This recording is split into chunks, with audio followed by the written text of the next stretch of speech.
Y en otras noticias del día, ¿cuál fue la situación global de los derechos humanos en 2021?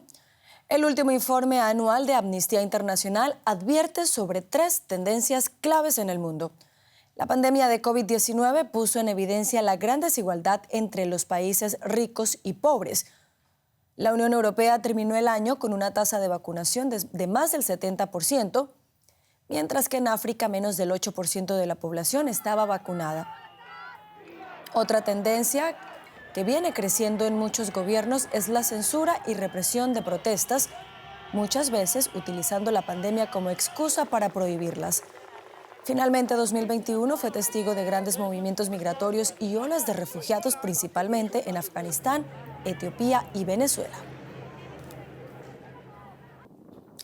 Valoramos este reporte con Erika Guevara. Ella es la directora de Amnistía Internacional para las Américas y nos atiende a esta hora desde México. Señora Guevara, gracias por estar con nosotros.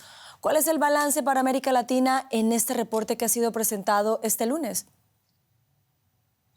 Bueno, Carol, el informe de Amnistía Internacional 2021 sobre la situación de los derechos humanos en el mundo detalla cómo 2 años después del inicio de la pandemia, las Américas sigue siendo la región más desigual y la región más afectada por COVID-19, precisamente por el acceso limitado y desigual de la atención sanitaria, por los sistemas de salud fracturados y por medidas y políticas de protección social que han sido insuficientes.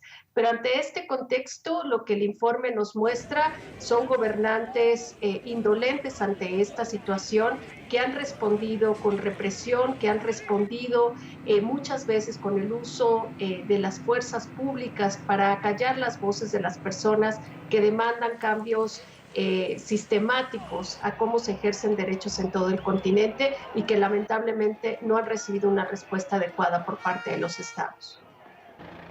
Y en este contexto, ¿cuáles son entonces los mayores desafíos para la región, señora Guevara?